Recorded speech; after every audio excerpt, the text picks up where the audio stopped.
Welcome to this special version of Hospitality Talks, where I am joined by Kate Nicholls, the CEO of UK Hospitality. Kate, I would imagine that nobody watching this won't know who you and UKH are, but do you want to just give us a quick rundown just in case?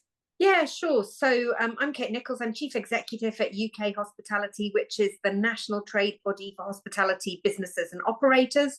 We've got 700 member companies. Between them, they operate about 150,000 sites across the UK in all four parts of the UK. And it's everything from a single site independent pub, bar, coffee shop, nightclub, hotel, guest house, B&B, restaurant, cafe, right the way through to the largest national chains. And our job is to be the voice and face of the industry to government and other stakeholders, and also to help support our businesses, provide them advice, guidance, insight, and intelligence so that they can develop their business, keep themselves legal and compliant and safe, and make sure that they are adopting best practice. Thank you. So really 2 days on from a budget that has had some huge implications for hospitality. I can't think of a better person to be on Hospitality Talk. So let's talk about this budget. Should we start with some good news? Was there any good news in it from a hospitality perspective? I think there is, but you do have to look really quite hard to find it. And unfortunately, it's a little bit off in the future.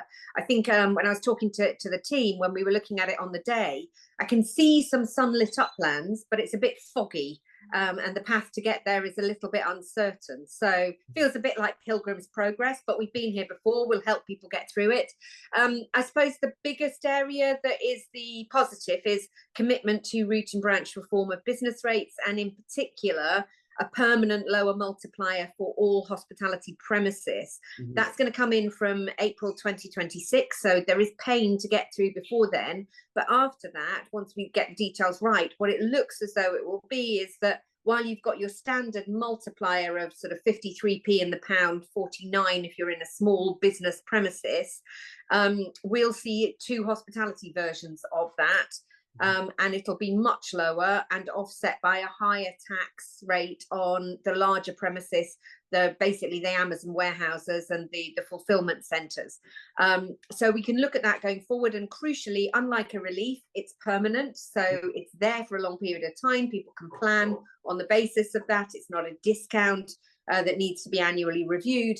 And also it's per premises. It applies whatever the size of the company. There's no state aid rules. So fingers crossed, it's one of our core asks. It was our manifesto ask ahead of the general election. It's great to see the commitment to deliver it. It should be in legislation this finance bill, and therefore can't be postponed or kicked into the long grass. And there's the possibility of others. So that's the bright spot. Two other elements. One is around training and skills and the budget for that, and the adult education budget to be able to sort of help support people into work. Mm-hmm. Changes to the apprenticeship levy, again, that signal coming through that will be changed, which might give us back some of our money so that we can pay for training in the workplace. Mm-hmm. And positive noises and changes around planning and growth and enterprise zones for development. But really, you're picking at sort of a small number of little golden nuggets in amongst a sort of pile of manure. What a great analogy. And I was actually having a look on the UKH website today because I was trying to get some figures for something else, and I saw, the sheer amount that hospitality contributes to the economy, with 93 billion to contribution and a 54 billion a year in tax. Do you think the government just doesn't appreciate hospitality? What's gone so wrong? Because I think now, obviously, we need to talk about the negatives. Yes, I think governments take hospitality for granted, and I don't think it's just hospitality. I think it's retail as well. And it's sort of, they talk about us being the foundational economy, the everyday economy. They're not the bright, shiny tech companies or advanced manufacturing. Then we're not going to be the ones that you see as the poster boys and girls of brand Britain, but we underpin it in a big way, and we are the social capital that generates the hard investment opportunities. They get that, they do talk about it, but seeing it translated through into action is hard. And I genuinely think here you've just got a disconnect as to what does this NIC change mean, at the same time. You know, ideologically, a Labour government is always going to look at higher national living wage. They're always going to look at ways in which you can put more money in people's pockets and redistribute.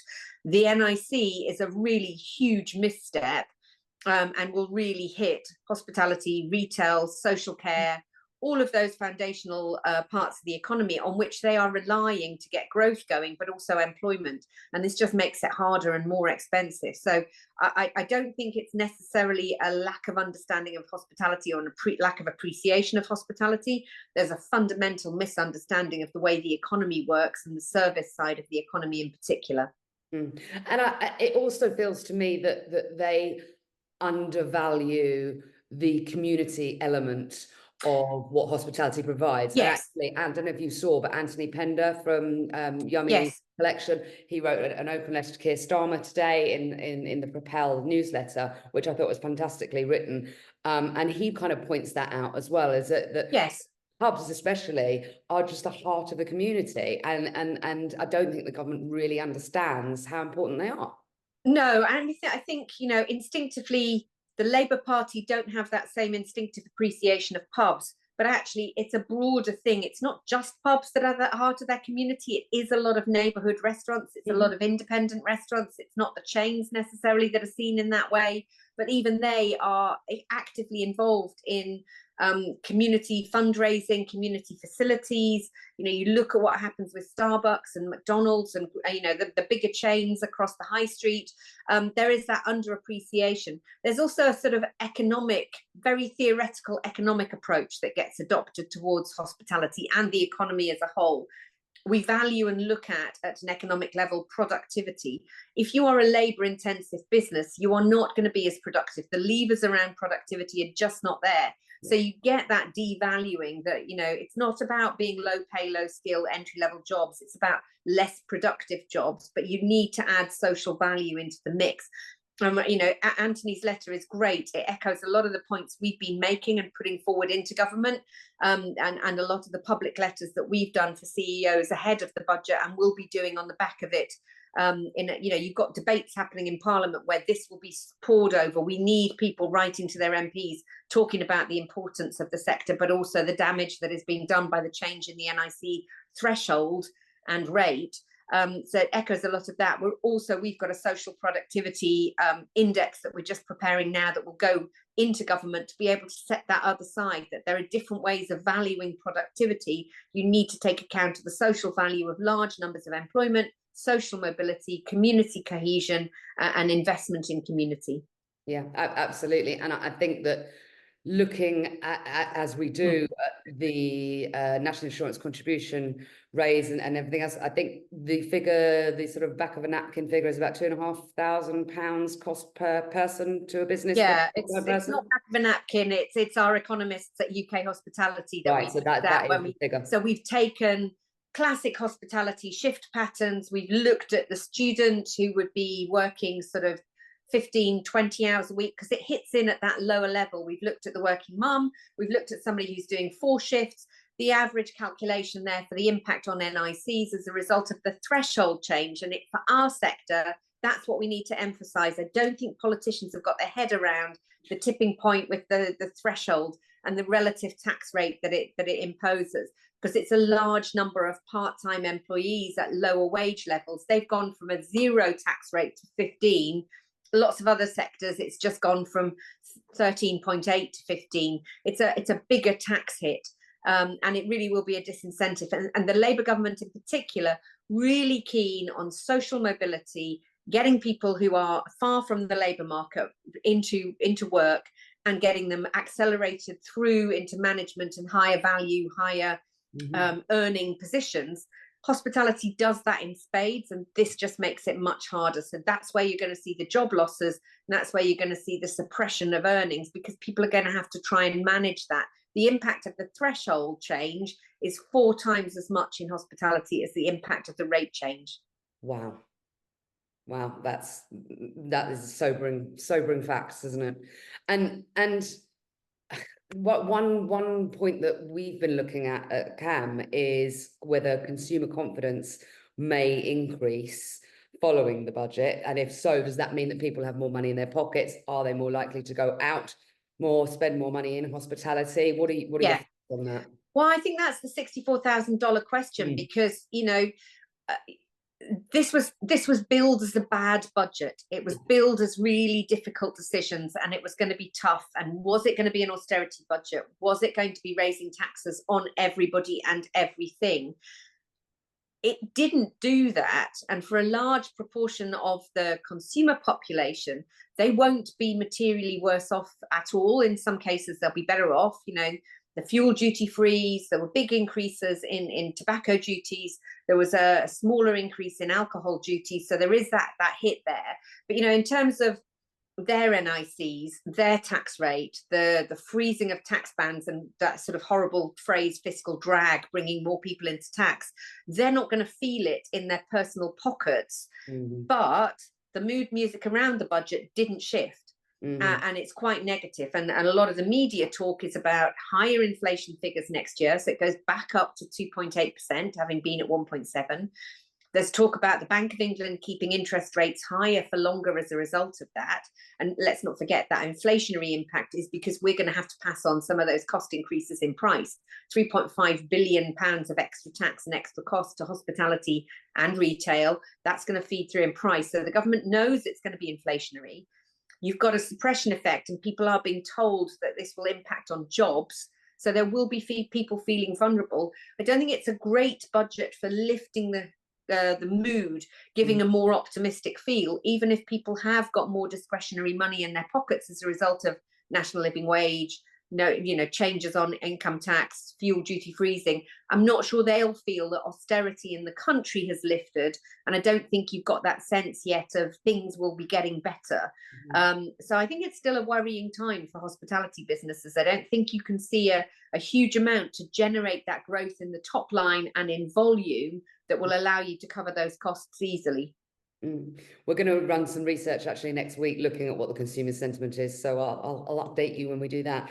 Okay, and then just finally, obviously you are constantly at the coalface of this industry, and I know that the last couple of days have been incredibly busy for you. What are UKH going to be focusing on in the coming months post this budget? Well, I think it's, we need to cement and get that business rates reform embedded. That's what everybody has told us is the single biggest factor going forward. So we need to get that right, and it needs to be a materially different figure to reduce those bills. Alongside that, you've also got the revaluation happening in 2026. So there's a big chunk of work there.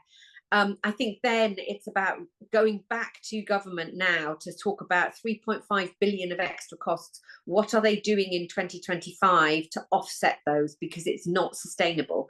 So we do need to have changes, but also we need to look at the other areas where the burden is too tight.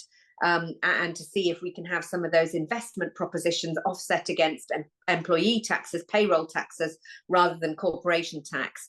And then finally, it's about skills and people. That's going to be a big chunk of what we're working on.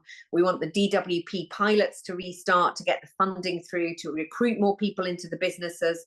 And we need to start making sure that we can upskill people and train them in what we need them to do. And then finally, it's about continuing the pressure from the government about where does growth come from. They talked about invest. The net result of the budget is investment in our sector has just been cancelled. So we need to look at where we can get growth, because it's going to have to be across the top line. Lovely. Okay. Well, thank you, Kate. Thank you for that sobering update. I'm sorry it's not more cheerful. Normally I can do Ian Jury impressions and do reasons to be cheerful, but there aren't many at the moment. On this occasion, they're few and far between, aren't they? I'm not sure that the 1 pence off a pint of draft beer is going to make up for the areas where we have all of these massive hikes in costs. Yeah, sentiment is right. It needs to be delivered in spades at the bits of the pre-profit taxes, payroll and business rates that matter most to operators, not when it comes to sort of details on duty and supply. Brilliant. Thank you so much for joining me, Kate.